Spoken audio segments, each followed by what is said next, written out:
양아치들이 셔츠를 잡아채고 소리쳤다. 그녀는 그를 사물함에 밀어 넣었다. 김지우는 아침에만 벌써 100번째쯤 되는 큼지막한 후드티를 추스르며 최대한 작은 체구를 가리려고 애썼다. 겨우 150cm 남짓한 키에 제멋대로 뻗치는 곱슬머리, 얼굴 절반을 가리는 두꺼운 뿔테 안경까지. 지우는 일찍이 강남고등학교에서 눈에 띄지 않는 것이 최선의 방어라는 것을 깨달았다. 미로 같은 복도와 끊임없이 쏟아지는 학생들로 가득 찬 널따란 벽돌 건물은 가족이 부산에서 이사온 지난 3달 동안 그녀의 감옥이 되었다. 지우는 북적이는 복도를 지나며 다른 학생들의 존재를 거의 느끼지 못한 채 낡은 배낭끈을 더욱 꽉 움켜쥐었다. 아침 햇살이 높은 창문을 통해 쏟아져 들어와 반짝이는 바닥에 긴 그림자를 드리웠고 조심스러운 발걸음을 내디딜 때마다 운동화는 부드럽게 삐걱거렸다. 그녀의 목적지는 언제나 같았다. 바로 도서관이었다. 그곳에서 그녀는 책 더미 속에 숨어 세상이 존재하지 않는 척할 수 있었다. 어쭈 이게 누구야? 그 목소리는 아침의 웅성거림을 칼날처럼 가르고 들어왔다. 지우는 강남고의 자칭 킹카인 박준수의 거만한 말투를 알아듣고 속이 울렁거렸다. 180cm가 넘는 키에 완벽하게 스타일링된 밤색 머리, 그리고 안 돼라는 말을 들어본 적 없는 듯한 자신감 넘치는 태도는 그가 가는 곳마다 시선을 집중시켰다. 그의 야구 점퍼는 넓은 어깨를 덮고 있었고 그의 검은 눈동자는 지우의 피부를 소름 돋게 만드는 잔인한 빛을 띠고 있었다. 그의 옆에는 충성스러운 추종자들이 있었다. 죽은 개 투성이의 튼튼한 체격에 늘 찡그리고 있는 얼굴에 최민재와 언제나 머리를 매끄럽게 빗어 넘기고 웃음소리가 칠판 긁는 소리 같은 이승현이었다. 그들은 함께 지우의 도서관으로 가는 길을 막는 위협적인 삼각형을 이루었다. 어이, 꼬맹이 쥐새끼 납셨네. 준수는 가짜 동정심이 뚝뚝 떨어지는 목소리로 말을 이었다. 아직도 그 텐트 같은 후드티에 숨으려고 애쓰나. 지우는 심장이 쿵쾅거리는 것을 느끼며 그들을 피해 옆으로 비켜서려 했지만 민재가 길을 막았다. 학생들은 드라마를 감지하고 속도를 늦추기 시작했지만 감히 끼어들 엄두를 내지 못했다. 이곳은 준수의 영역이었고 누구든 그에게 도전하는 것은 어리석은 짓이라는 것을 알고 있었다. 그냥 수업에 가려고 하는 거예요. 지우는 복도의 소음 속에서 간신히 들릴 만큼 작은 목소리로 중얼거렸다. 뭐라고? 준수는 과장되게 귀를 감쌌다. 너무 운걸거려서 안 들리네. 혹시 거지처럼 입고 다니지 않으면 사람들이 네 말을 들어줄지도 모르잖아. 승현은 낄낄거렸고 민재는 손가락 마디를 꺾었다. 그 소리에 지우는 움찔했고 그 반응은 그들을 더욱 부추기는 것처럼 보였다.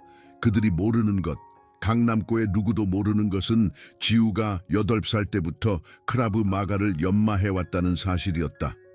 전직 군사 계약자였던 그녀의 아버지는 예전에 집에서 도둑이 든 후 딸에게 자기 방어술을 가르쳐야 한다고 주장했다.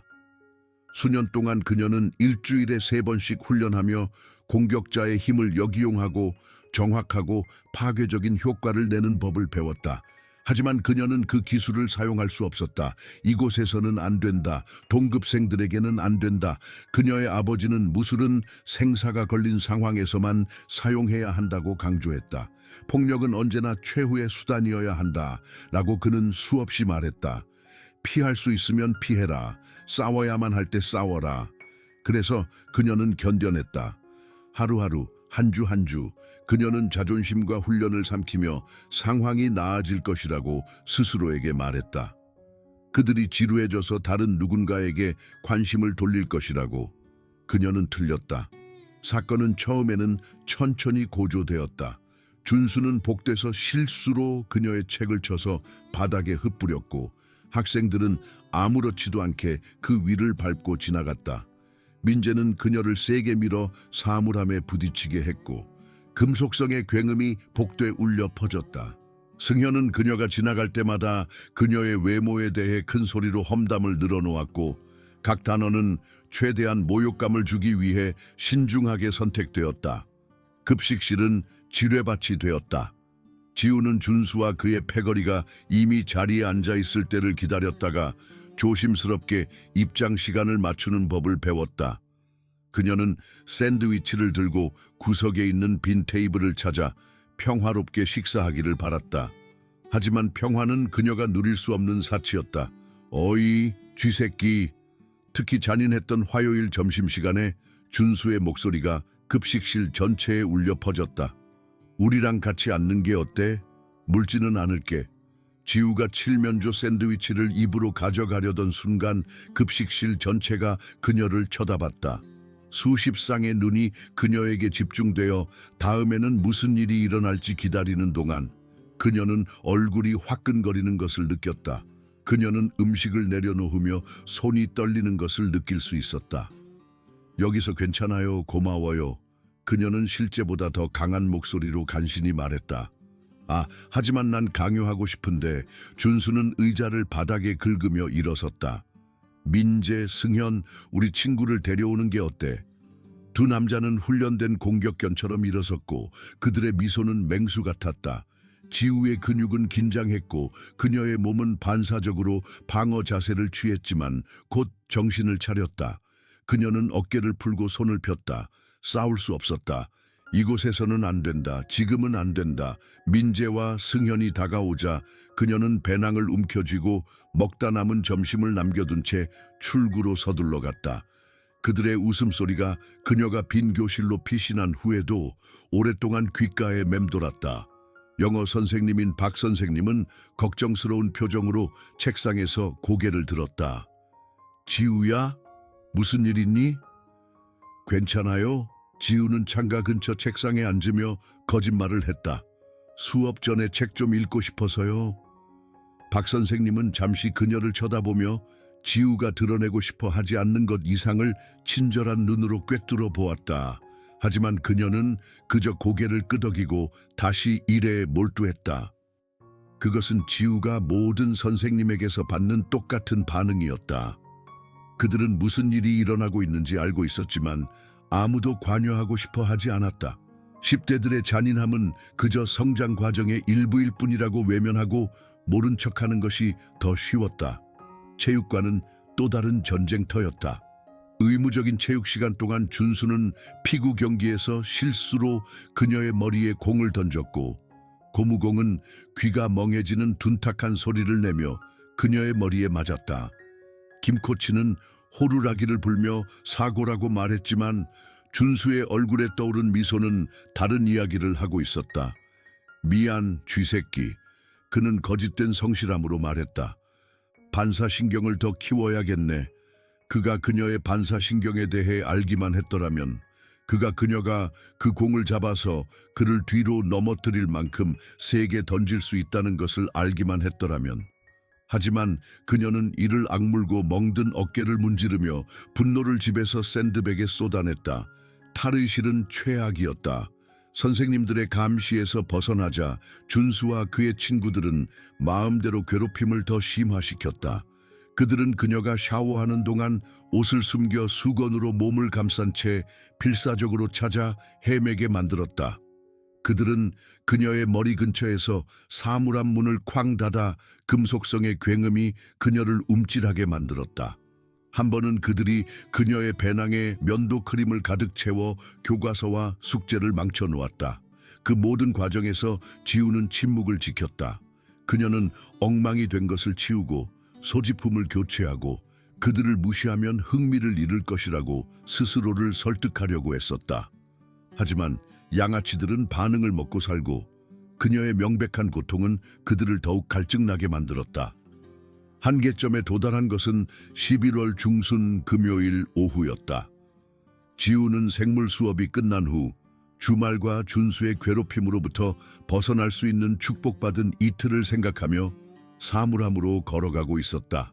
그녀는 전날 밤 강사가 보여준 새로운 크라브 마가 기술, 즉 찰나의 타이밍과 완벽한 자세를 요구하는 복잡한 콤비네이션에 대해 생각하고 있었다. 그녀는 준수와 그의 친구들이 그녀의 사물함 옆에서 기다리고 있다는 것을 너무 늦게서야 알아차렸다. 저기 있네. 준수는 주변 학생들의 관심을 끌며 큰 소리로 발표했다. 투명 인간 납셨다. 지우는 조심스럽게 다가가 재빨리 사물함을 열고 물건을 꺼낼 수 있도록 열쇠를 준비했다. 하지만 그녀가 다이얼 자물쇠에 손을 뻗으려는 순간 민재의 손이 뻗어 그녀의 손목을 잡았다. 그렇게 빨리 가지마, 쥐새끼. 그는 비웃었다. 지 할 말이 있어. 놔줘. 지우는 팔을 빼내려고 하며 말했다. 하지만 민재의 소나귀는 강했고 그의 손가락은 그녀의 살갗을 파고들었다. 내 생각에는 말이야, 준수는 그녀에게 더 가까이 다가와 그녀를 압도했다. 넌 뭔가 숨기고 있는 것 같아. 이유 없이 저렇게 루저일 수는 없거든. 어쩌면 저 후드티 안에 흉터가 있을지도 몰라. 승현은 잔인하게 웃으며 말했다. 그래서 항상 가리고 다니는 걸지도. 준수의 눈은 악의적인 흥미로 빛났다. 그런 거야, 쥐새끼? 거기 안에 뭘 숨기고 있는 거야? 지우가 반응하기도 전에 준수의 손이 뻗어 그녀의 후드티 앞부분을 움켜쥐었다. 그가 잡아당기자 천이 늘어나면서 잡아당겨졌다. 지우는 셔츠를 잡고 누르려고 손을 허둥지둥댔지만 준수는 더 강하고 더 단호했다. 그만해. 그녀는 당황과 분노로 목소리가 갈라지며 소리쳤다.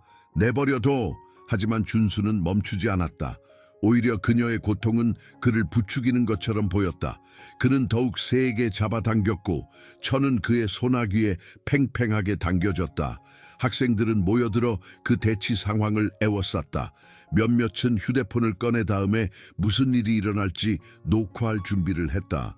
자, 쥐새끼. 준수는 후드티를 움켜쥔 손가락을 비틀며 조롱했다. 뭘 보여주기가 그렇게 두려운 거야? 그때 지우는 그녀를 보았다. 김민서가 군중 가장자리에 서서 어두운 눈을 크게 뜨고 걱정하고 있었다. 민서는 지우가 아닌 모든 것을 가지고 있었다. 자신감, 인기, 아름다움. 그녀의 긴 검은 머리카락은 어깨 주위에 완벽한 웨이브를 이루며 늘어져 있었고 그녀의 미소는 방 전체를 밝힐 수 있을 정도였다. 그들은 지난 한 달 동안 화학 실험 파트너였고 민서는 항상 그녀에게 친절했고 무시해야 할 성가신 존재가 아닌 진정한 사람처럼 대해 주었다. 준수야, 그만해. 민서는 군중을 해치고 나오며 말했다. 내버려둬. 준수는 민서를 향해 몸을 돌리자 지우의 후드티를 잡고 있던 소나귀가 약간 느슨해졌다. 어쭈, 착한 척하는 애 납셨네. 이건 너랑 상관없는 일이야, 민서야. 네가 자신을 방어할 수 없는 사람을 공격할 때는 나랑 상관 있어. 민서는 긴장감에도 불구하고 흔들리지 않는 목소리로 대답했다. 준수의 표정이 어두워졌다. 있잖아, 민서야. 어쩌면 너도 내 꼬맹이 친구랑 똑같은 교훈을 배워야 할지도 몰라. 그는 지우의 후드티를 놓고 민서를 향해 움직였고 그의 의도는 분명했다. 군중은 숨을 죽이고 다음에 무슨 일이 일어날지 기다렸다. 민서는 제자리에 섰지만 지우는 그녀의 눈에서 두려움을 볼 수 있었다. 그리고 바로 그때 지우 안에 무언가가 끊어졌다. 수년간의 훈련, 수개월간의 모욕, 그리고 도망치라는 말을 들어온 평생이 갑자기 아무 의미가 없어졌다. 준수는 민서를 위협함으로써 선을 넘었고 지우는 그가 그녀에게 친절을 베풀어준 유일한 사람을 해치도록 내버려 두지 않을 것이다. 저리 가. 지우는 준수를 멈칫하게 만드는 위험한 기운이 감도는 목소리로 말했다. 그는 웃으며 그녀에게 돌아섰다. 어쭈, 쥐새끼가 목소리를 찾았네. 뭘 할 건데, 괴물아? 준수는 지우에게 달려들어 다시 그녀의 후드티를 잡으려고 손을 뻗었다. 하지만 이번에는 그녀가 준비되어 있었다. 그녀의 훈련이 시작되면서 모든 것이 느려졌다. 그녀는 그의 움직임의 궤적, 그의 방어의 허점, 공격할 완벽한 순간을 볼 수 있었다. 그녀의 손이 뻗어 그의 손목을 잡았고 그녀의 손가락은 강사가 가르쳐준 압박점을 찾아냈다. 준수의 눈은 놀라움과 고통으로 커졌고 그의 소나기는 힘이 풀렸다. 그가 반응하기도 전에 지우는 발꿈치를 축으로 회전하여 그의 운동량을 역이용하여 그를 뒤로 비틀거리게 했다. 뭐 하는 거야? 준수가 말하기 시작했지만 지우는 끝나지 않았다. 그녀는 앞으로 나아갔고 그녀의 작은 체구는 갑자기 자신감과 힘을 발산했다. 그녀에게서 떨어져. 민재와 승현은 그녀의 옆을 지키기 위해 움직였지만 지우는 이미 각도와 거리를 계산하고 있었다. 민재가 그녀를 향해 휘두르자 그녀는 그의 팔 아래로 몸을 숙이고 그의 다리를 쓸어 쓰러뜨렸다. 승현은 잠시 망설이며 자신의 인생 선택을 재고하는 듯했지만 준수의 분노에 찬 외침이 그를 행동으로 몰아넣었다. 승현은 기술 없이 근육만 믿고 황소처럼 그녀에게 달려들었다. 지우는 마지막 순간에 옆으로 비켜서서 그의 뻗은 팔을 잡고 그의 체중과 운동량을 이용하여 어깨 너머로 던져버렸다. 그는 바닥에 세게 부딪혔고 숨이 막혔다. 군중은 숨을 죽였고 휴대폰은 모든 순간을 녹화했다. 준수는 쓰러진 친구들을 믿을 수 없다는 듯이 쳐다보다가 분노에 찬 눈으로 지우에게 돌아섰다. 이 꼬맹이 괴물, 그는 으르렁거리며 주먹을 뒤로 뺐다. 널 박살내 버릴 거야. 준수의 주먹은 빠르고 강하게 날아왔지만 지우는 예상하고 있었다.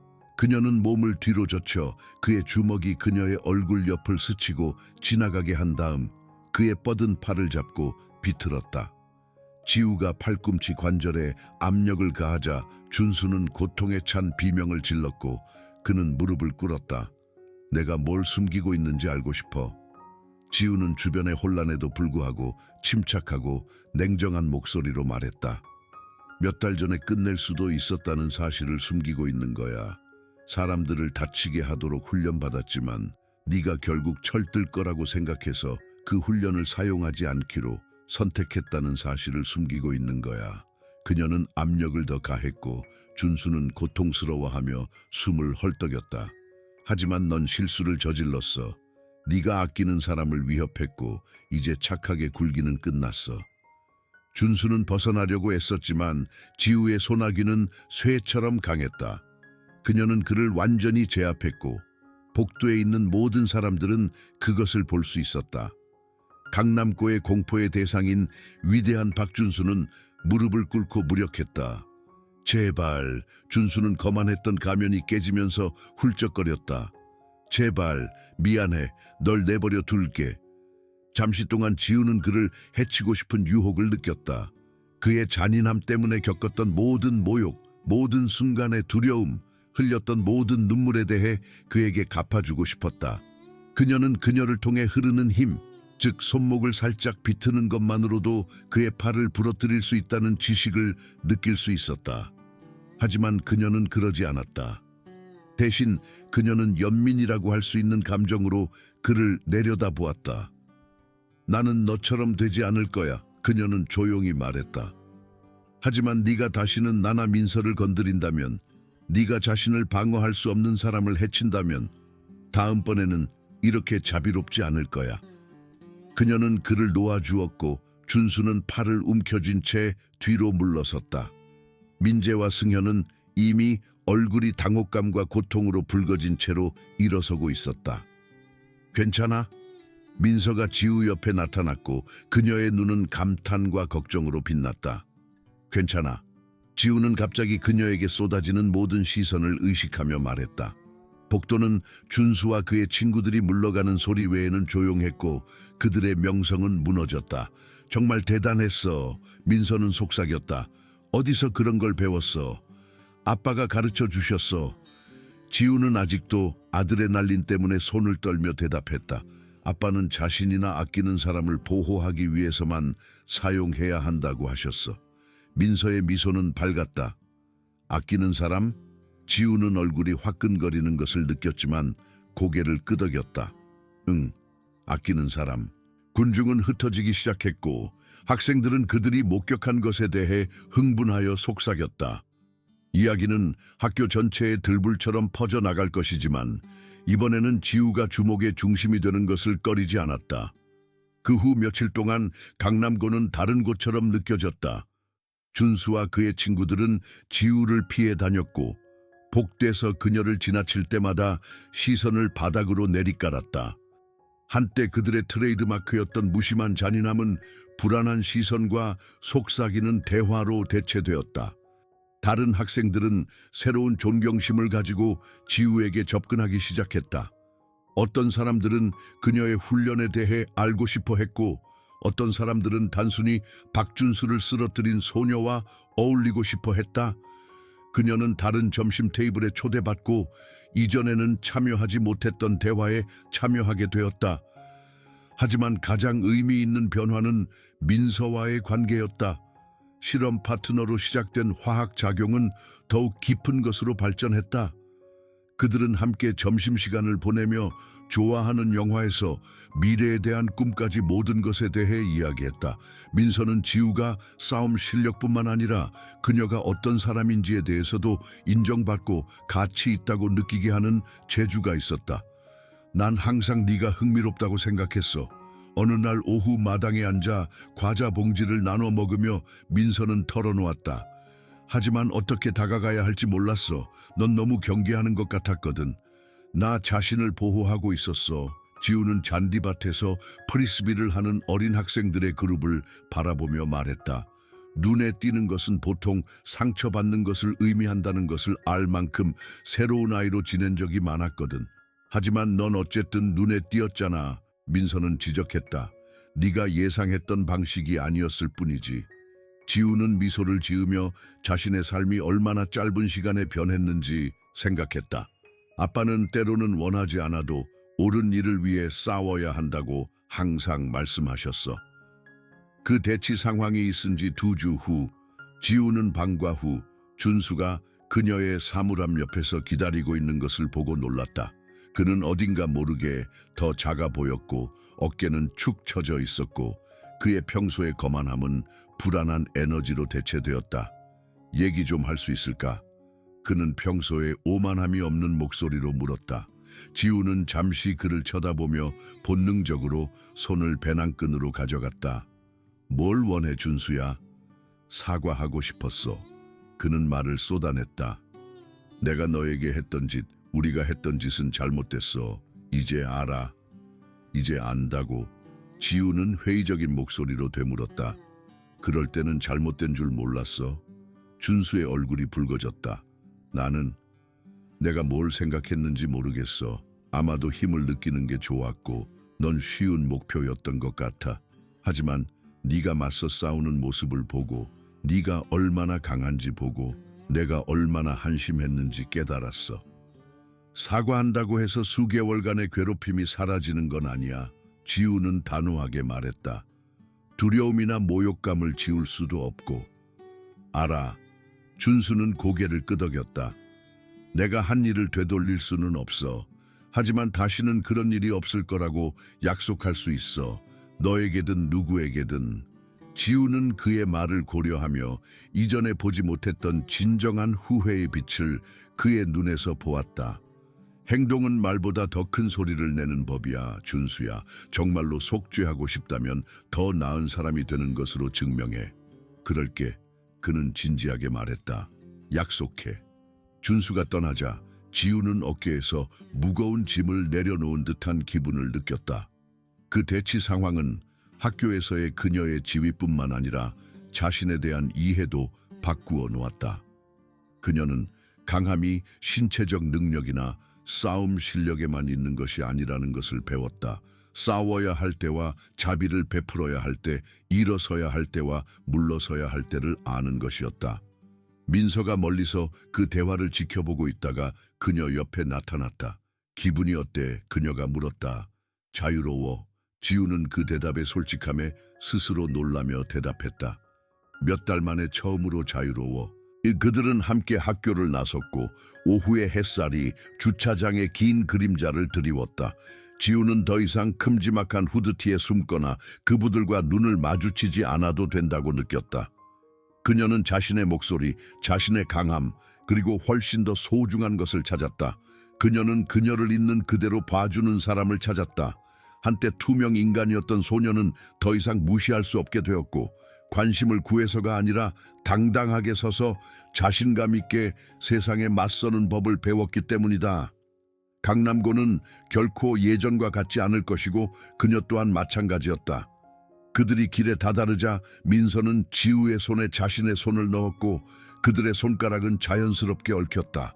커피 마시러 갈래? 시내에 좋은 곳이 있어. 지우는 미소를 지으며 민서의 손길의 따뜻함과 다음에 올 것에 대한 약속을 느꼈다. 좋아. 맞서 싸운 조용한 소녀의 이야기는 강남고에서 전설이 되어 복도에서 모든 것이 바뀐 날에 대한 속삭임을 들었던 여러 세대의 학생들에게 전해질 것이다. 하지만 지우에게 그것은 전설이 되는 것이 아니었다. 그것은 자신이 되는 용기를 찾고 소중한 것을 보호하고 누구도 그녀를 다시 작게 느끼게 하지 않는 것이었다. 그녀는 때로는 가장 큰 승리는 적을 파괴하는 데서 오는 것이 아니라 해를 끼칠 힘이 있을 때 자비를 선택하는 데서 온다는 것을 배웠다. 그녀는 준수를 해칠 수 있었을 때 살려줌으로써 강함과 연민이 공존할 수 있고 자신을 옹호하는 데 인간성을 잃을 필요가 없다는 것을 증명했다. 양아치들은 그녀의 셔츠를 잡아채고 소리쳤고 그녀가 늘 그랬듯이 움츠러들 거라고 예상했다. 대신 그녀는 그들의 잔인함에 맞서 싸웠고 복수보다 훨씬 더 가치 있는 것을 발견했다. 그녀는 자신을 발견했다.